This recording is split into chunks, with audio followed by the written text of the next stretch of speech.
Imagina que amanece en Jerusalén hace 2000 años. Antes de que el sol termine de salir sobre el Monte de los Olivos, las calles ya están vivas. Los vendedores colocan sus mercancías sobre telas extendidas en el suelo. El olor a pan recién horneado se mezcla con el de las especias traídas desde Arabia. Un cambista instala su mesa y acomoda sus pilas de monedas con precisión. Un agricultor llega desde Galilea cargando aceite de oliva en odres de cuero. Un mercader griego negocia en voz alta con un judío de Alejandría sobre el precio del lino. Todo eso ocurría cada día en las ciudades del tiempo de Jesús, y toda esa actividad económica formaba el tejido invisible, pero absolutamente real de la sociedad que lo rodeaba. Jesús no vivió en una burbuja espiritual aislada de la economía. Creció en ella, la conocía desde adentro, habló de ella constantemente. Sus parábolas están llenas de monedas, deudas, jornaleros, mercaderes, terratenientes, administradores y banqueros.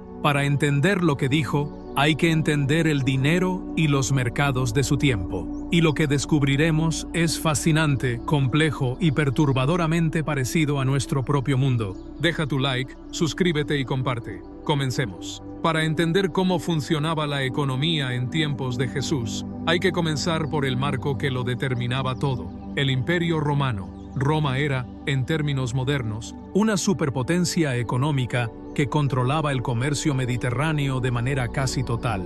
Sus legiones no solo conquistaban territorios militarmente, instalaban un sistema económico de extracción que convertía a las provincias conquistadas en fuentes de riqueza para el centro imperial. Palestina era una de esas provincias y su economía estaba diseñada en buena medida para alimentar las arcas de Roma. El sistema impositivo romano en Palestina era de una complejidad y una dureza que pesaba sobre la población de maneras que los textos bíblicos reflejan constantemente. Había impuestos directos sobre la tierra, impuestos per cápita que todo habitante debía pagar simplemente por existir, impuestos sobre el comercio, peajes en los caminos y aranceles de importación y exportación. Los estudiosos calculan que un campesino galileo en tiempos de Jesús podía estar pagando entre el 30 y el 40% de su producción anual en distintas formas de impuestos y tributos combinados. Sobre los impuestos romanos se superponía el sistema de diezmos y contribuciones religiosas del Templo de Jerusalén.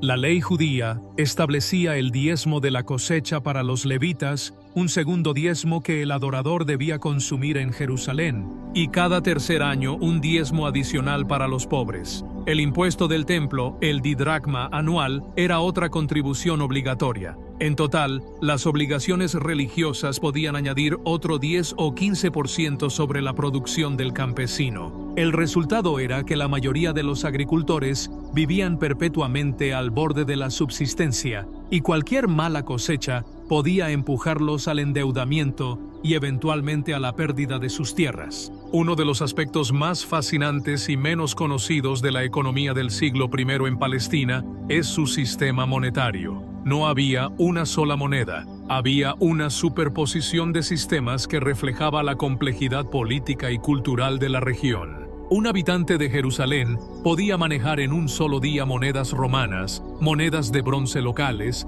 monedas de plata de Tiro y monedas de las ciudades helenísticas vecinas. Cada una tenía su valor, su tasa de cambio y sus usos específicos. La moneda básica del sistema romano era el denario, una moneda de plata de aproximadamente 4 gramos. El denario es la moneda más mencionada en los evangelios. Era el salario diario estándar de un jornalero agrícola, lo que la parábola de los trabajadores de la viña en Mateo 20 confirma con precisión histórica. El dueño contrata jornaleros pactando un denario por día, que era exactamente la tarifa habitual. Un denario permitía comprar aproximadamente 3 kilogramos de trigo, suficiente para alimentar a una familia pequeña durante un día. El denario tenía un aspecto político que los judíos observantes encontraban profundamente molesto. Llevaba grabada la imagen del emperador. Las monedas del período de Jesús llevaban el retrato de Tiberio César, con la inscripción Tiberius Caesar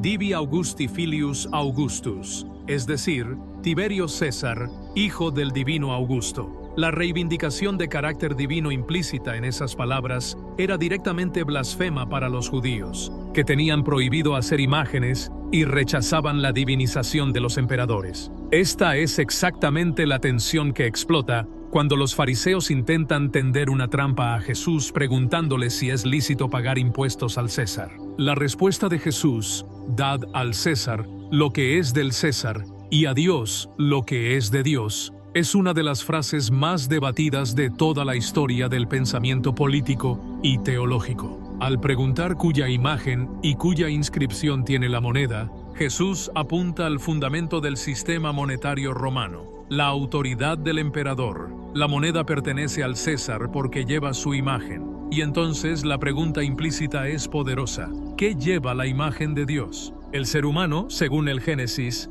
está hecho a imagen y semejanza de Dios. Lo que le pertenece a Dios no son las monedas de metal, es el ser humano mismo. El shekel de Tiro merece mención especial porque era la moneda requerida para pagar el impuesto anual del templo. Los shekels de Tiro eran monedas de plata de alta pureza acuñadas en la ciudad fenicia del mismo nombre, adoptadas por las autoridades del templo por su contenido de plata garantizado. La paradoja es notable. La moneda oficial del lugar más sagrado del judaísmo llevaba en una cara la imagen de Melkart, el dios fenicio. Esto ilustra perfectamente las tensiones y contradicciones del sistema económico religioso del siglo I y explica directamente por qué los cambistas de moneda eran una figura tan necesaria como polémica en los atrios del templo. El mercado era el corazón económico y social de cualquier ciudad del siglo I.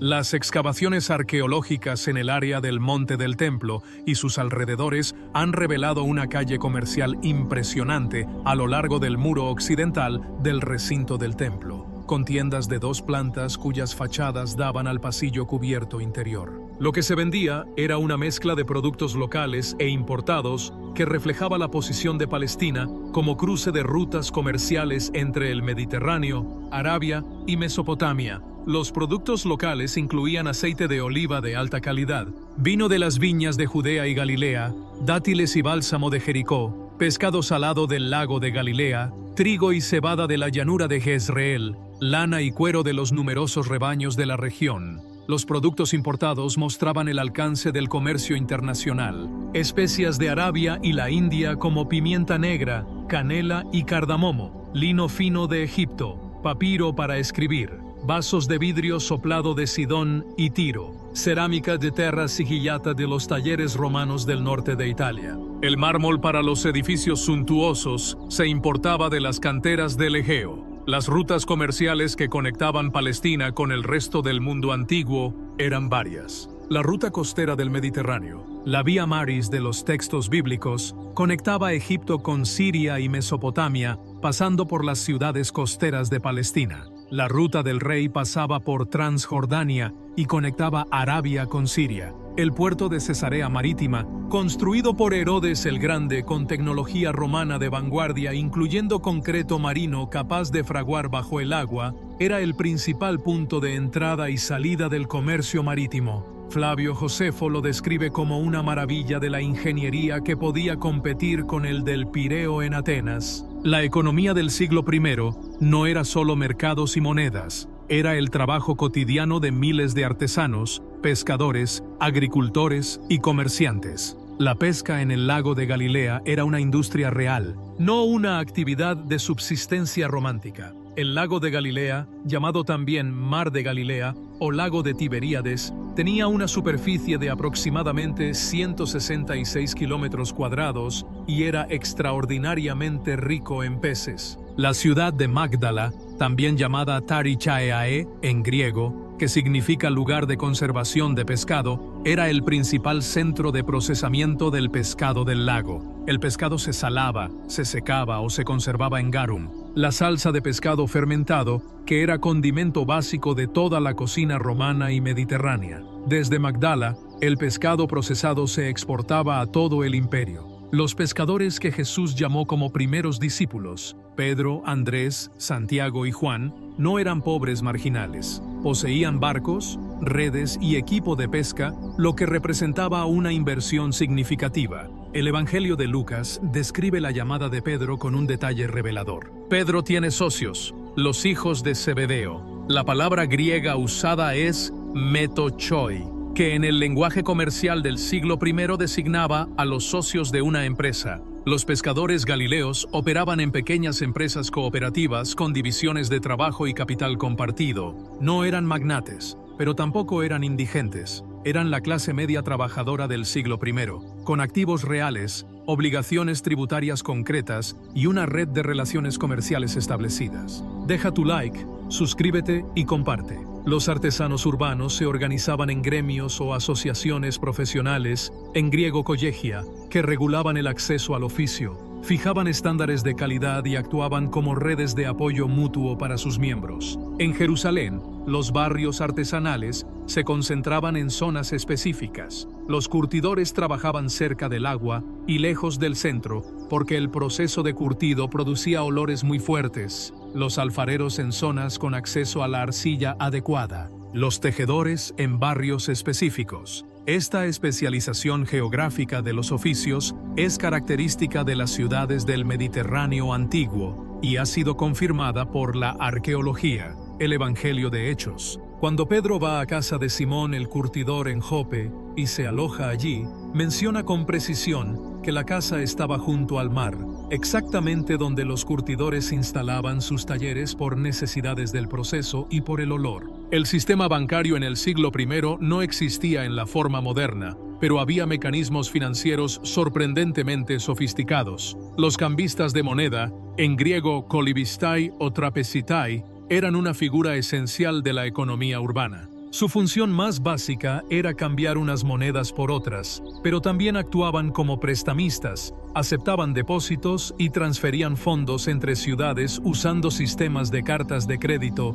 que evitaban el riesgo del transporte físico de monedas en los caminos frecuentados por bandidos. La parábola de los talentos, en Mateo 25, revela un conocimiento preciso del funcionamiento bancario de la época. El señor que va de viaje entrega sumas de dinero a sus siervos para que las administren. Al regresar, los que invirtieron el dinero y obtuvieron ganancias son elogiados. El siervo que enterró su talento por miedo es duramente criticado con un argumento específicamente bancario. Debías haber dado mi dinero a los banqueros, y al volver yo, hubiera recibido lo que es mío con los intereses. Esta referencia a banqueros que pagan intereses confirma que tales instituciones existían y eran conocidas por el público general. El talento era una unidad de valor enorme. Equivalía a 6.000 denarios, es decir, 6.000 días de trabajo de un jornalero, aproximadamente 16 años y medio de salario completo. Cuando la parábola habla de un siervo al que se le entregaron 5 talentos,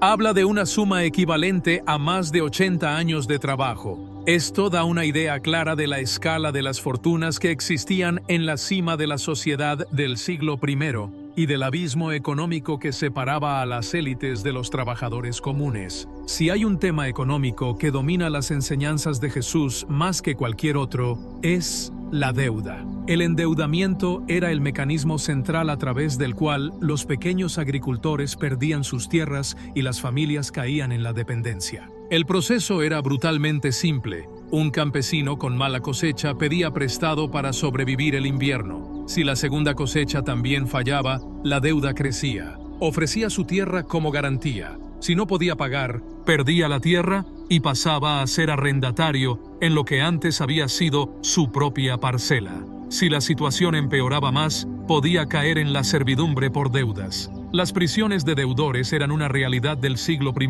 Un deudor insolvente podía ser encarcelado hasta que sus familiares reunieran el dinero para pagar. El Sermón del Monte contiene una referencia directa y muy concreta a esta realidad cuando Jesús dice: «Ponte de acuerdo con tu adversario pronto, entre tanto que estás con él en el camino, no sea que el adversario te entregue al juez, y el juez al alguacil, y seas echado en la cárcel. En verdad te digo que no saldrás de allí hasta que pagues el último cuadrante». El camino aquí es literal, el camino al tribunal, y el cuadrante es la moneda romana de menor valor. Era una advertencia completamente práctica sobre las consecuencias reales del endeudamiento. La oración del Padre Nuestro tiene en su versión original aramea una petición que muchas traducciones religiosas suavizan.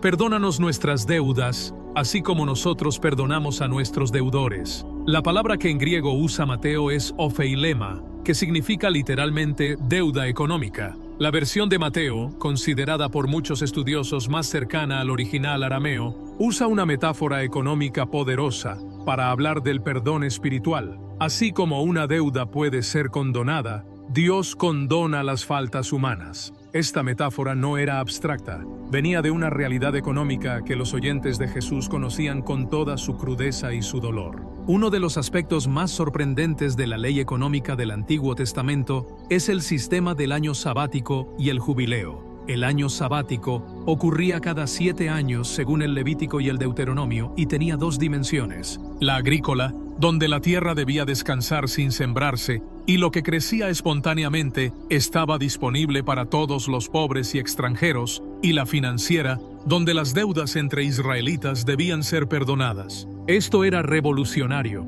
Significaba que ninguna deuda podía acumular intereses indefinidamente y que ningún israelita podía quedar atrapado en la servidumbre de la deuda de manera permanente. El jubileo, que ocurría cada 50 años según el Levítico 25, era aún más radical. No solo se perdonaban las deudas, sino que las tierras vendidas volvían a sus propietarios originales y los siervos hebreos eran liberados. La lógica teológica era poderosa. La tierra pertenece a Dios y los israelitas son solo administradores temporales de ella. Ninguna familia podía perder su herencia territorial de manera definitiva. En tiempos de Jesús, sin embargo, estas instituciones eran ampliamente ignoradas. El influyente rabino Hillel había desarrollado un mecanismo legal llamado prosbul, que permitía a los prestamistas transferir sus deudas a un tribunal antes del año sabático para que la remisión de deudas no les afectara.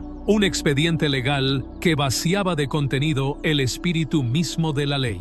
Jesús hace referencia directa al jubileo al principio de su ministerio público, según el Evangelio de Lucas. En la sinagoga de Nazaret, abre el rollo de Isaías y lee: El Espíritu del Señor está sobre mí, por cuanto me ha ungido para dar buenas nuevas a los pobres. Me ha enviado a pregonar libertad a los cautivos, a poner en libertad a los oprimidos, a predicar el año agradable del Señor. Ese año agradable del Señor es el año del jubileo en la tradición interpretativa judía. Cuando Jesús dice que ese texto se ha cumplido hoy en vuestra presencia, está anunciando que su ministerio tiene una dimensión de liberación económica y social real, completamente concreta, no solo espiritual. Sería imposible hablar de la economía del tiempo de Jesús sin dedicar atención especial al Templo de Jerusalén como institución económica. El templo no era solo el centro religioso del judaísmo, era también el banco más grande,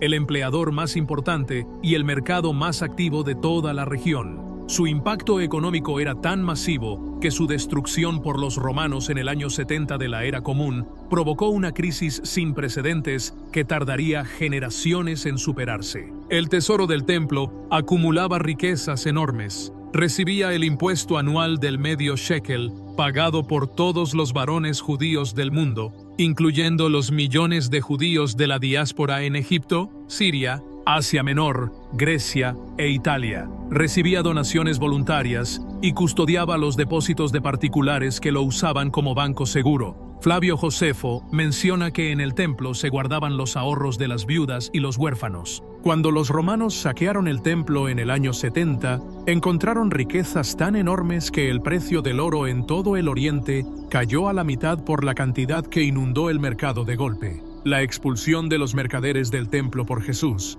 narrada en los 4 evangelios, es uno de los actos más cargados de significado económico y político de todo su ministerio. Jesús vuelca las mesas de los cambistas y los asientos de los vendedores de palomas, y les dice que han convertido la casa de su padre en cueva de ladrones. Citando al profeta Jeremías capítulo 7, el término cueva de ladrones en Jeremías tenía un significado preciso y conocido. No significaba que el templo estuviera lleno de ladrones comunes, sino que el templo estaba siendo usado como refugio de quienes cometían injusticias fuera de él, como un escondite donde los opresores creían que podían adorar a Dios mientras sus víctimas quedaban sin justicia afuera. Era una acusación política y teológica devastadora dirigida directamente a las élites sacerdotales. Al recorrer la economía del tiempo de Jesús, emerge con claridad una tensión fundamental que atraviesa todos sus dichos y acciones sobre el dinero y los mercados. La tensión entre la lógica de la economía imperial romana, basada en la extracción, la acumulación y la deuda, y la lógica del reino de Dios que Jesús anunciaba, basada en la redistribución, el perdón y la dignidad de los más vulnerables. Jesús no era un economista en el sentido moderno, pero tenía una comprensión extraordinariamente precisa de cómo funcionaban los mercados, las deudas, los impuestos y las relaciones de poder económico de su época. Sus parábolas son miniaturas perfectas de la economía del siglo I. El agricultor que encuentra el tesoro en el campo y vende todo lo que tiene para comprarlo, el mercader que busca perlas finas y al encontrar una de gran precio, vende todo lo demás. El administrador astuto que reduce las deudas de los deudores de su señor para ganarse amigos cuando sea despedido. El padre que ve cómo el hijo menor derrocha su herencia y el mayor se llena de resentimiento. Cada una de estas parábolas describe con precisión quirúrgica los mecanismos económicos reales de aquel mundo. Lo que Jesús propone no es la abolición del dinero ni la destrucción del comercio. Lo que propone es una reorientación radical de los valores que determinan cómo se usa el dinero y cómo funciona la economía. No podéis servir a Dios y a las riquezas, dice en Mateo 6:24, usando la palabra aramea mamón, que en el contexto de la época designaba casi una deidad personificada del dinero. El mamón no es el dinero en sí,